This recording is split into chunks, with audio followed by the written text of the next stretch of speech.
Assalamualaikum warahmatullahi wabarakatuh.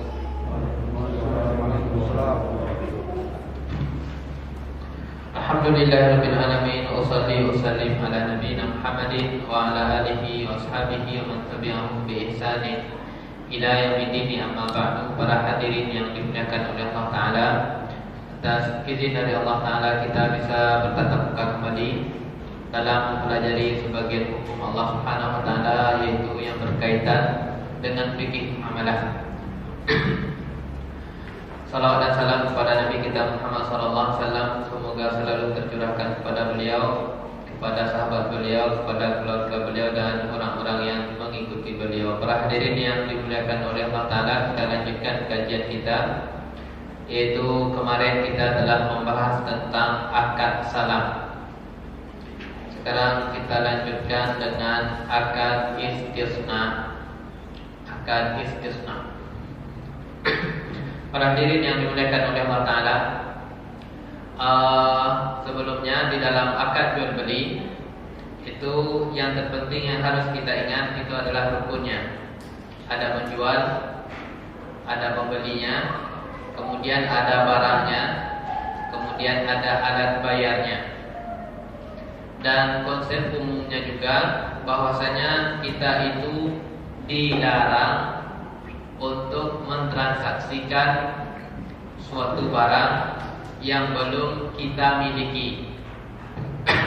Kalau kita belum punya barang, maka kita dilarang untuk melakukan transaksi. Nabi kita Muhammad SAW mengatakan, la tabi' ma laysa 'indak. Jangan kamu jual terhadap sesuatu yang belum kamu punya. Larangan yang kedua adalah menjual barang yang belum di tangan kita. Kita dilarang menjual barang sebelum barang tersebut berada di kekuasaan kita, berada di tangan kita. Karena kalau seandainya barang tersebut masih berada di tangan orang lain, meskipun sudah kita kirimkan uangnya, meskipun sudah kita transfer, tapi barang tersebut masih berada di toko orang tersebut, belum kita pindahkan ke tangan kita, maka kita belum boleh menjualnya. Karena mengapa? Karena konsep syariat kita ini, laba tersebut sebanding dengan resikonya. Kita diperbolehkan mendapat keuntungan setelah risiko tersebut berada di tangan kita. Kalau barang tersebut masih di toko orang lain,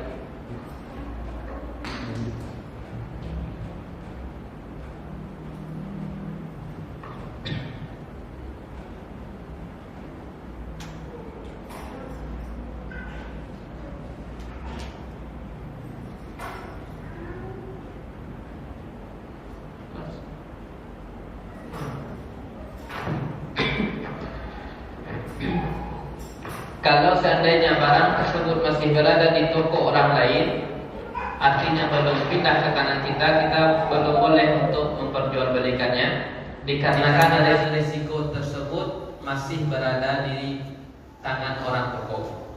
Nabi kita mengatakan, nahan Nabi sallallahu alaihi wasallam an ribhi ma lam yutman. Nabi kita melarang untuk mengambil keuntungan terhadap sesuatu yang belum menjadi risiko kita. Kalau barang tersebut sudah berada di toko kita, di tangan kita, maka boleh kita memperjualbelikan karena kita sudah menanggung resikonya.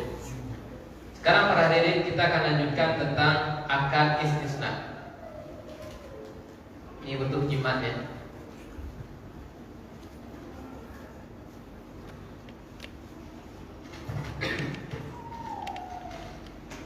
Akad istisna.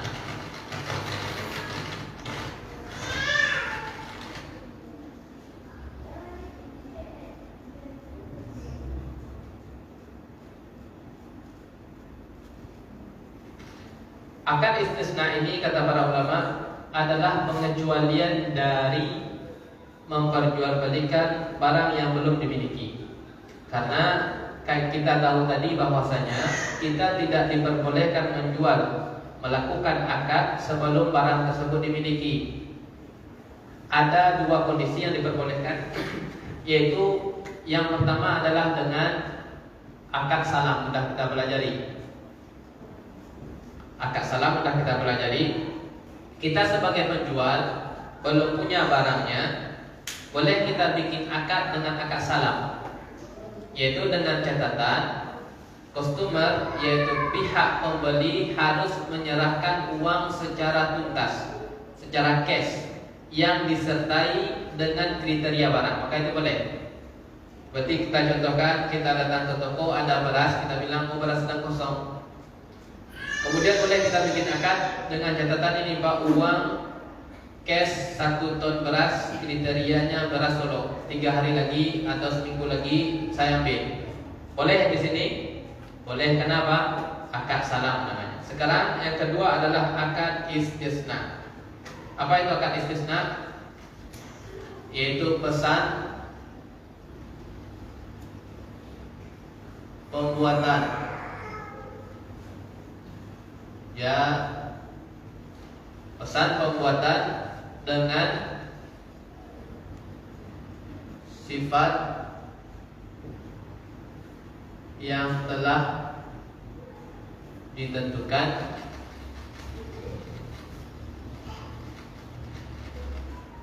yang mana bahan bakunya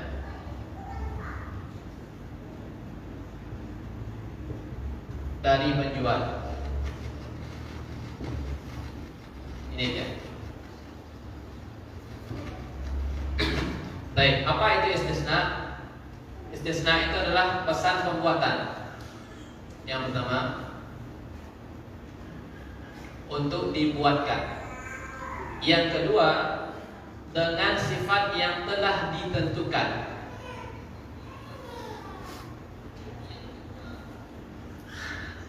Yang ketiga adalah yang mana bahan bakunya dari penjual.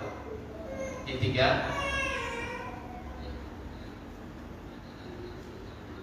ini.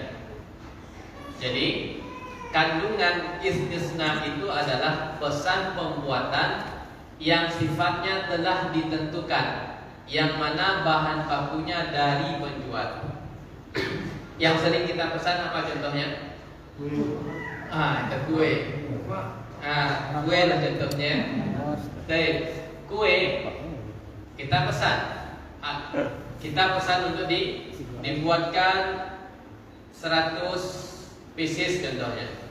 Kemudian sifatnya ditentukan.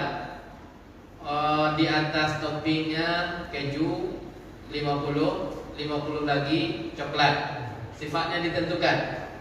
Yang mana bahan bakunya dari penjual. Bahan bakunya, tepungnya, gulanya, dan semuanya dari penjual. Contoh yang lain, minta dibikinin baju, kita datang ke penjahit. Nah, bahan ini dari dia, maka kita sedang membuat akad istisna sama dia. Jika bahan itu dari kita, maka namanya akad sewa menyewa, jasa namanya. Kita datang ke penjahit, bahannya dari kita, apakah istisna namanya? Enggak. Kenapa? Bahan dari kita. Jika bahan dari dia, dari penjahit, maka kita melakukan akad namanya istisna. Baik. Maka kandungan istisna ini para hadirin itu tercakup 3 hukum sekaligus dalam istisna ini, yaitu digabung dalam akad istisna ini akad jual beli,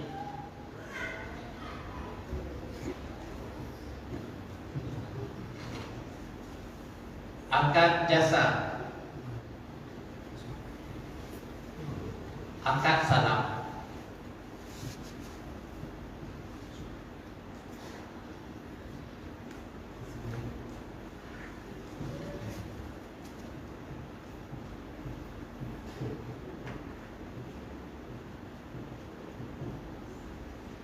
Dari pengertian ini, maka akad istisna adalah gabungan dari akad jual beli, akad jasa, dan salam. Perpaduan 3 akad ini dinamakan dengan akad Nah, dari mana sisi jual belinya? Sisi jual belinya dari bahan. Bahan dari siapa tadi? Sisi jual belinya dari bahan. Bahan kan dari dia. Dari mana sisi jasanya? Dari mana sisi jasanya? Ya, untuk pesanan. Jasa dia ngolah. Dari mana sisi salamnya?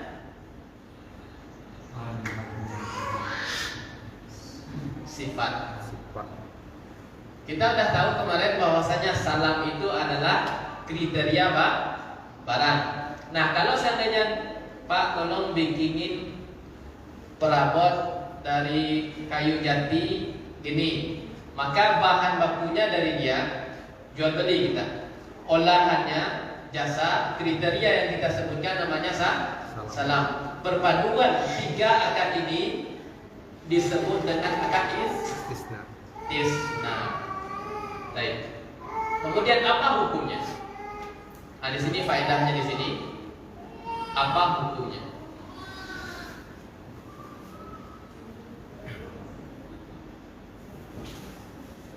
Hukumnya boleh. Ini ada khilafnya.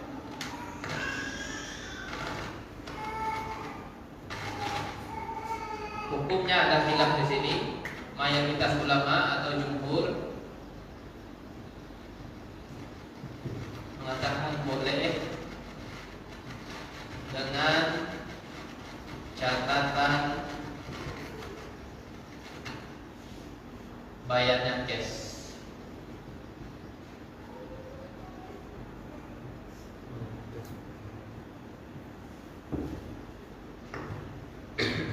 Jumhur mengatakan, apa hukumnya kita melakukan akad istisna?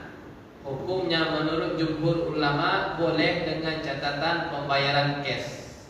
Jadi kalau kita pesan nasi goreng, istisna kita kan ya? Pesan nasi goreng 10 porsi. Menurut jumhur agar sah harus dibayar di depan. Iya, karena kita akadnya akad istisna.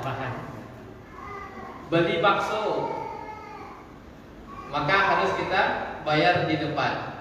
Kenapa? Karena ini istisna ini barangnya belum jadi. Ketika kita pesan nasi goreng, apakah sudah ada nasi goreng yang kita inginkan dan dibungkus-bungkus? Belum.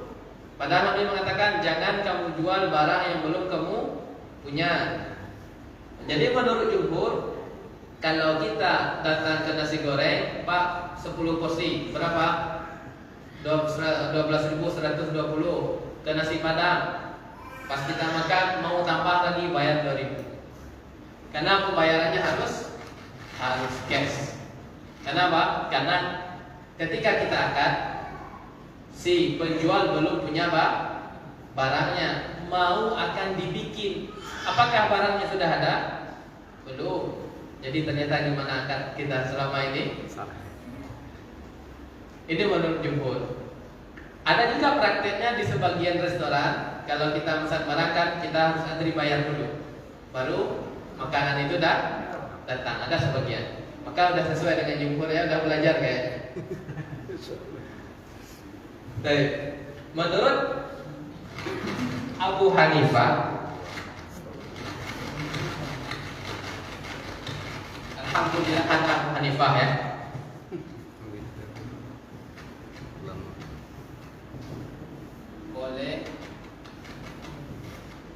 Boleh juga dan membayarnya longgar.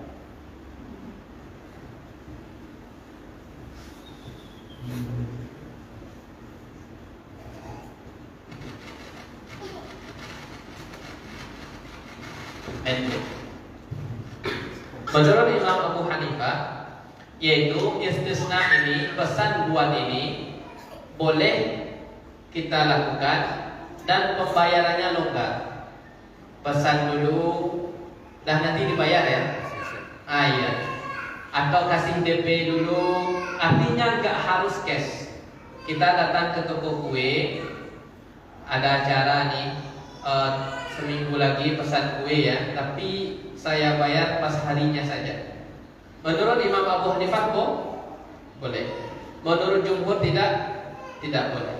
Dan kebanyakan para ulama sekarang menguatkan pendapat Imam Abu Hanifah. Karena mengapa? Karena istisna ini adalah akad berdiri sendiri. Dia bukan akad salam secara utuh, bukan juga akad jasa secara utuh, tapi adalah perpaduan sekaligus di antara tiga akad. Akad jual beli, akad jasa, dan akad salam. Insyaallah ini. Dan yang dikuatkan juga oleh Majma' Fiqih Al-Islami. Boleh insyaallah ya. Jadi kalau kita pesan kue kita DP dulu 20%. Boleh atau tidak? Boleh. Ini dia. Abu Hanifah nyatakan boleh. Apakah akadnya lagi?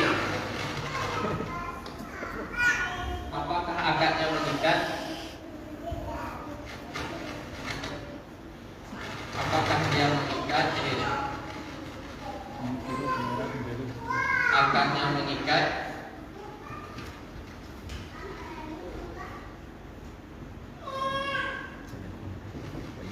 Apakah akadnya ini mengikat?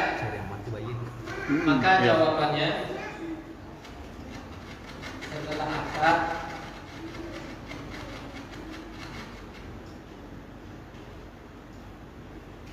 sebelum buat.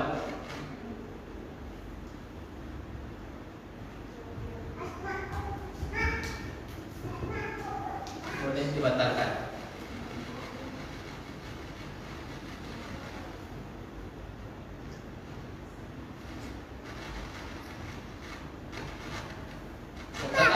Setelah dibuat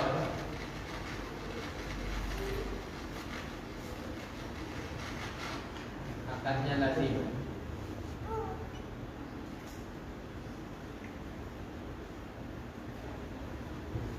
Kan sebagian orang salah praktek ya. Apakah akad istisna ini mengikat ketika kita pesan kue, ketika kita pesan makanan? Nah, apakah akadnya ini mengikat? Maka ada rinciannya. Setelah akad, setelah kita bilang dan dia belum bikin, nanti jam 12 kita bikin akad 30 porsi kita bilang. Kemudian jam 1 ada perubahan, dibatalkan acara, kita telepon. Gimana yang tadi kata janji kita diambil jam 5 sore contohnya. Udah mulai bikin belum? Oh belum. Dia belum buat, maka boleh dibatalkan. Boleh dibatalkan kapan? Kalau dia belum buat, maka boleh kita batalkan. Tapi kalau dia sudah start membuat, udah dia adu-adu bahan dia, maka nggak boleh dibatalkan lagi. Akadnya udah mengikat. Kalau udah start dia, maka nggak boleh dibatalkan. Gimana tadi? Udah, oh Pak, maaf Pak, udah start membuatnya di sini. Maka apakah boleh kita batalkan secara sepihak? Tidak boleh kita batalkan secara sepihak dan akadnya di sini mengikat. Jadi sering kita melihat udah pesan 100 porsi, udah ready semua, kemudian datang pesan tiba-tiba. Maaf Pak, dibatalkan. Ini namanya zalim. Ini namanya zalim. Kenapa? Karena dia sudah mengeluarkan jasa, tenaga dia. Dia sudah mengeluarkan bahan. Kemudian datang satu pihak yang membatalkan, maka di sini jatuh hukumnya zalim. Jadi boleh kita batalkan kapan? Sebelum dia start membuatnya. Jadi kalau kita pesan kue boleh kita batalkan, boleh kapan itu? Kalau seandainya dia belum buat. Tapi kalau udah mulai dia pakai mixer dia, kita batalkan secara sepihak, maka ini adalah merupakan bentuk kezaliman. Jadi apakah akadnya mengikat? Maka ada rinciannya. Sebelum dia start membuat boleh dibatalkan. Setelah dibuat maka akadnya lazim, artinya nggak boleh dibatalkan secara sepihak. Baik, poin yang selanjutnya adalah yang disyaratkan. Yang disyaratkan. Apa yang disyaratkan di dalam akad istisna ini? Yang disyaratkan adalah kriteria barang secara tuntas. Itu aja. Kriteria barang secara tuntas.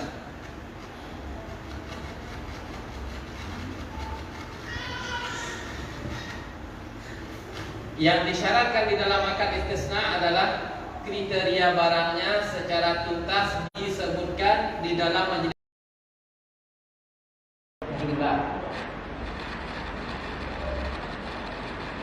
Apalagi sifatnya,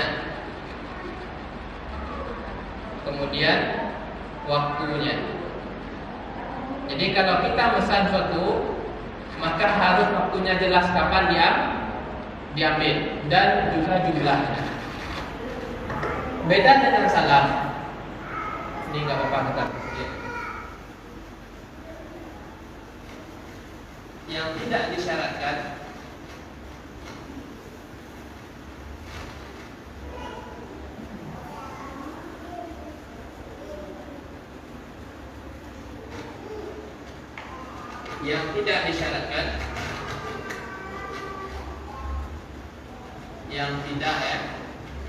adalah tidak disyaratkan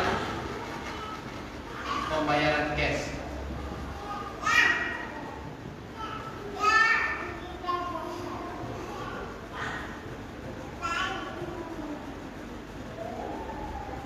Nah, ini dia. Sebenarnya inti pembahasannya di sini. Akad istisna itu adalah tidak disyaratkan pembayarannya cash. Beda sama akad salam. Beda sama akad salam. Kenapa? Karena akad istisna ini adalah terkandung di dalamnya akad pembikinan, yaitu jasa. Tapi kalau seandainya berarti harus kita ketahui bahwasanya istisna ini berlaku pada barang-barang yang bisa diolah. Jadi kalau seandainya sahkah istisna dalam beras? Ayo bare baca dong gue. Sahkah salam dalam beras? Sah. Sahkah istisna di dalam jagung? Enggak, baca dong gue jagung. Sah akad salam di dalam mendatangkan jagung? Sah. Nah, ini dia. Jadi intinya di mana?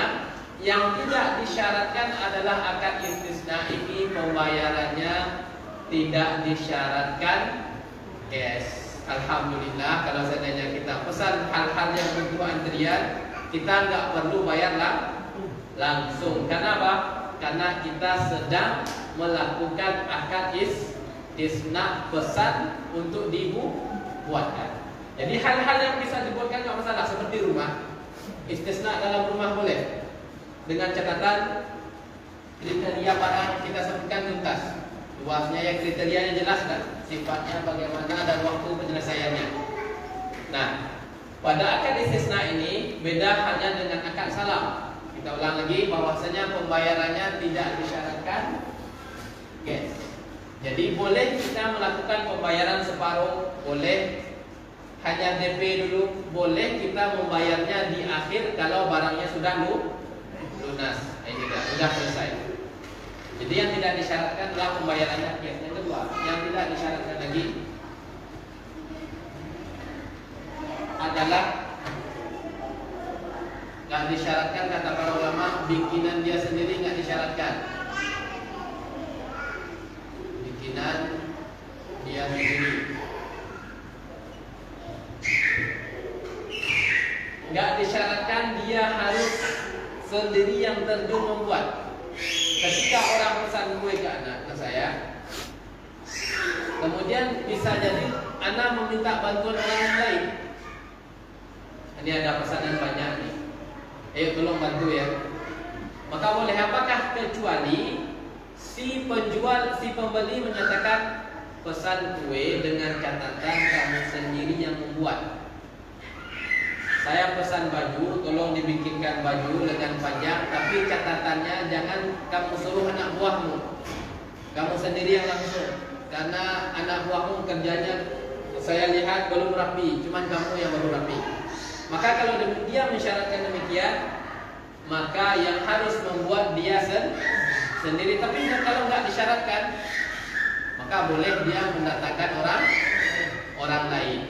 Yang penting barang tersebut sesuai dengan pesanan yang diminta oleh pembeli, itu aja intinya. Jadi nggak disyaratkan bikinan dia sendiri. Adapun yang penting dia punya keahlian, yang penting dia punya alat untuk mengolah. Berarti kita tahu bahwasanya bagaimana hukumnya ini.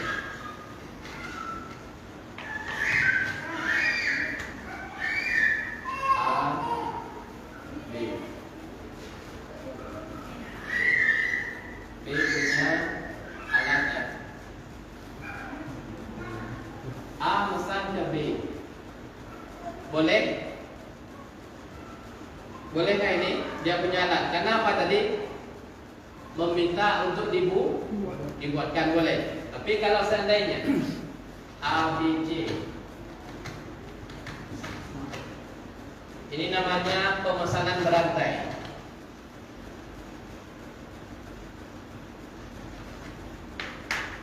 Yang C, yang mengolah si C, alat olahnya ada sama dia. Kemudian si B ini sering mesan sama si C. Si B sering mesan sama si C. Gak cash dia. C tolong bikinin, contohnya brownies lah contohnya 130. B ke C boleh. Tapi datang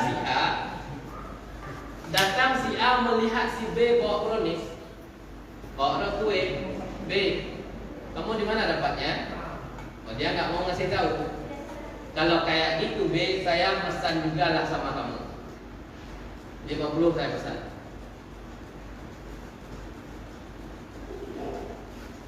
A pesan ke B, kemudian B pesan ke C. Sahkah transaksi A dengan B? Transaksinya nggak sah.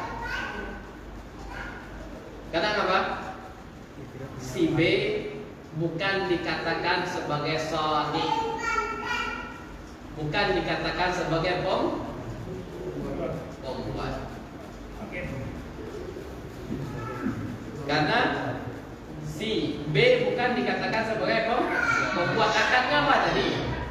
Akad istisna, minta dibuatkan. Apakah si B statusnya sebagai pembuat? Bukan, sah. Tapi B ke C apakah sah? Sah, karena C status Arabnya namanya shani, yaitu sebagai pembuat. Bagaimana agar transaksi A sama B itu sah? Maka lakukanlah akad salam. Maka lakukan akad salam agar transaksi A sama B. Pertanyaan tadi, apakah B sebagai shani, sebagai pembuat? Bukan. Jadi kalau datang pihak yang ketiga ke si B yang mana dia bukan sebagai pembuat, maka si A nggak boleh mesan pakai DP. B pesan dulu 30, saya DP dulu ya 50%-nya. Nggak dibolehkan. Kenapa? Karena B statusnya bukan sebagai pembuat. Nah, agar transaksi A dengan B sah, maka si A harus melakukan akad apa namanya? Akad salam. Jadi pesan berantai apa hukumnya? Enggak dibolehkan kecuali menggunakan akad salam. Yang boleh enggak membayar cash adalah B ke C.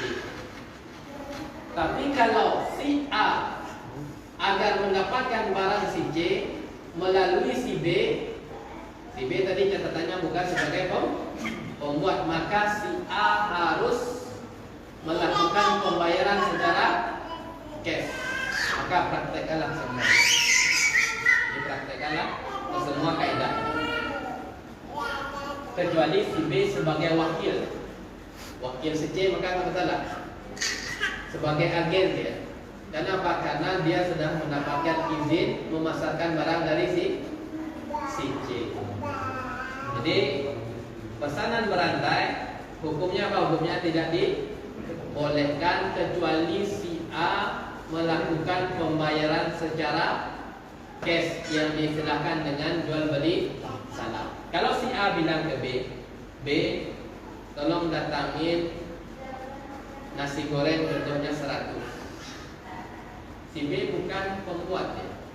Dia punya link, punya channel sama orang yang ahli bikin nasi goreng. Tapi dia gak mau ngasih tahu alamatnya. Nah, si A disyaratkan harus membayar cash.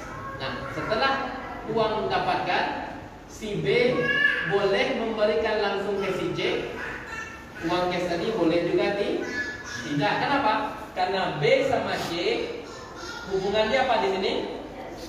Iya, akad istisna. Dia minta dibuatkan yaitu kepada pihak yang statusnya sebagai pembuat. Jadi bisa dipahami kira-kira alurnya ya. Inilah yang menjadi inti bahwasanya dalam akad istisna tidak disyaratkan pembayaran secara cash. Apapun yang kita pesan, mau acara kita tidak disyaratkan. Dan disyaratkan pembayaran secara cash, boleh DP, boleh enggak, boleh di akhir kita bayar. Kalau selain dari istisna maka pembayarannya harus cash. Baik, poin yang selanjutnya.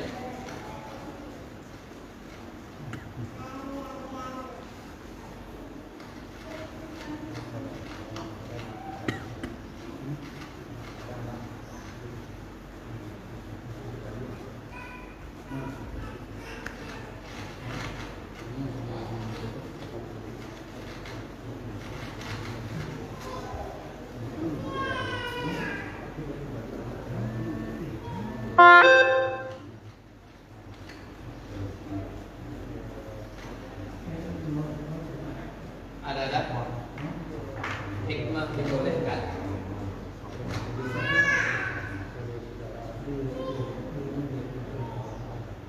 Hikmah dibolehkan bagi penjual, bagi pembuat,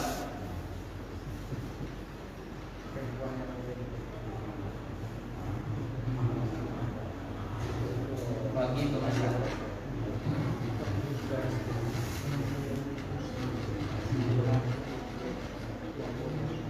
Ini dia.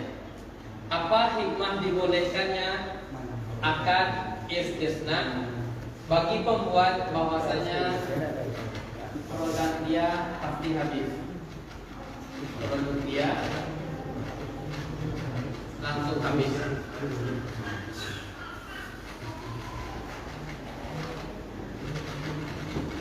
Kemudian bagi pemesan, dia mendapatkan kriteria, mendapatkan produk sesuai kriteria.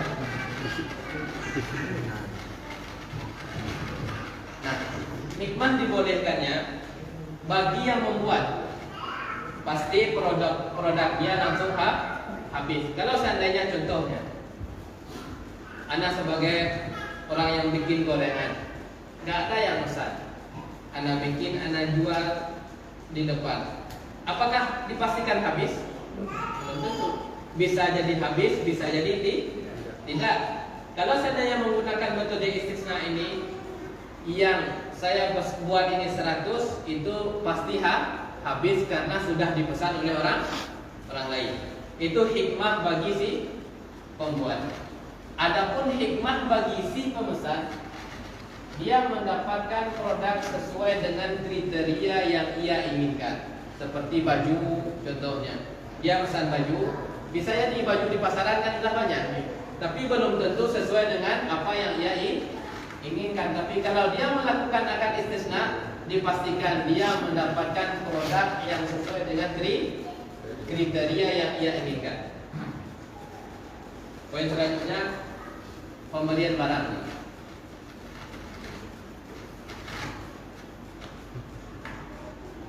Kondisi barang yang diberikan dan sikap si pemesan. Kondisi barang yang diberikan.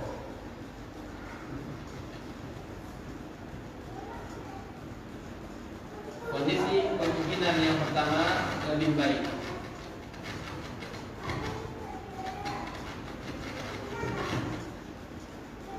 Kondisi barang yang diberikan, kemungkinan yang pertama barang yang diberikan lebih baik. Contohnya, si pembuat mengatakan nasi goreng ini saya ambil dari beras yang kualitasnya bagus, bukan kualitas murahan.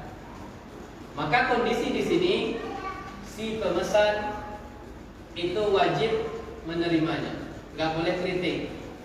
Dan catatannya si pembuat nggak boleh minta tambahan. Kan banyak orang karena saya tadi memberikan bahan yang berkualitas tinggi, barang udah jadi ini, dia cerita sama si pemesan. Contohnya contoh ya, tepung itu kan banyak tingkatannya ya. Biasanya yang dia buat itu tepungnya kualitas B. Ternyata kualitas B ini nggak ada di pasaran, sedang kosong. Maka dia terpaksa menggunakan kualitas A. Nggak dia konfirmasi dulu. Setelah barang ini jadi, dia bilang kue ini itu komposisinya bagus. Biasanya saya pakai tepung yang nomor 2, sekarang menggunakan tepung yang nomor 1. Karena kualitasnya lebih bagus, saya minta ke antum untuk tambahan biaya. Maka di sini hukumnya nggak dibolehkan. Kenapa? Kalau seandainya yang biasa dilakukan ini kosong dia, sebelum bikin lapor dulu kepada orang yang mesan. Ini kualitas barang biasanya itu habis, yang ada kualitas yang bagus. Gimana mau lanjut atau tidak? Kalau dia mengatakan lanjut, maka lanjut. Tapi kalau dia katakan batal, maka batal. Tapi kalau melanjutkan dengan sendirian, bagi pemesan dia boleh menerima dan nggak wajib untuk membayar tambahan. Ini penting karena orang terkadang kan bisa jadi dia mengatakan nambah sedikit, katanya ada bahan kualitas bagus yang dia masukkan, kemudian kualitasnya diperbaiki, maka yang memesan nggak wajib menambah apa yang diminta oleh pembuat. Karena apa? Karena sudah di luar akad. Kalau ingin minta tambahan kepada pemesan, maka sebelum start membuat harus dilaporkan. Ini bahannya yang biasa habis, yang ada bahan kualitas bagus. Gimana nih? Mau lanjut atau tidak? Ya udah lanjut aja. Maka udah disepakati maka lanjut. Tapi kalau dia kemudian datang dia mengatakan nih bahannya, kemudian ada saya tambah uang saya, maka si pemesan sekali lagi nggak punya kewajiban untuk membayar karena sudah di luar akad. Maka harus kita tahu ini sikap kita di sini. Kondisi barang yang diberikan tadi tidak sesuai. Ini sama dengan akad salam. Tidak sesuai dengan pesanan, maka kondisinya ada 2. Boleh menolak,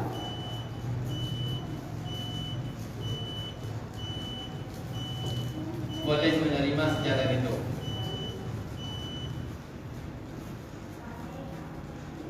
Menerima secara ridho ini catatannya harus hitam di atas putih aja jelas. Kalau seandainya tidak sesuai, boleh ditolak, ya tolak aja langsung. Dan kalau seandainya terimalah secara ridho. Jangan mengatakan, dah saya terima aja lah dulu, nanti dia tidak saya minta. Ya nggak boleh. Kalau nerima secara ikhlas. Ya kalau nggak nerima bilang ini nggak sesuai dengan baju yang saya pesan kemarin. Yang kalau lengannya kemarin sampai di sini, kok sekarang di sini nggak sesuai. Maka boleh ditolak. Tapi kalau seandainya diterima dalam niat, wah ini kesempatan untuk mencari pahala, udah saya tuntut aja dia bilang tadi, tapi bajunya tetap diterima, maka nggak sah. Jadi kalau tidak sesuai dengan pesanan, hitam di atas putih, tolak secara langsung, terima secara rindu. Nggak boleh kita katakan kita menerima tapi kita nggak rindu, ini nggak berlaku. Inilah berarti ada beberapa poin ya. Jadi intinya para hadirin, yang menjadi inti akad istisna di sini adalah pembayarannya tidak disyaratkan cash. Beda sama akad salam. Jadi kita harus ada, jadi udah beberapa akad yang kita jelaskan ya. Ada namanya akad salam. Akad salam. Akad salam ini pembayarannya cash. Yaitu akad salam. Bisa jadi akad salam ini umum pada barang yang dibuat, pada barang yang sudah jadi. Kalau dia nggak punya barang ini, maka dia boleh melakukan akad yang dinamakan dengan akad salam. Tapi kalau akad istisna, barang pun belum jadi, tapi bahan dari dia, maka boleh pembayarannya secara tidak cash alias tertunda. Jadi itu yang menjadi inti pembahasan kita. Intinya lagi adalah di sini. A sama B tadi sah atau tidak? Nggak sah, karena B bukan sebagai pembuat. Bagaimana agar A bisa menjadi transaksi dengan B itu benar? Ayam, bagus, menggunakan akad salam. B sama C sah? Sah karena C statusnya sebagai pembuat. Berarti dapat kita inti dalam akad istisna. Jadi para hadirin yang dimuliakan oleh Allah Ta'ala, kita cukupkan kajian kita dengan doa kafaratul majlis. Subhanallah, alhamdulillah, asyhadu an la ilaha illa anta, astaghfiruka wa atubu ilaika.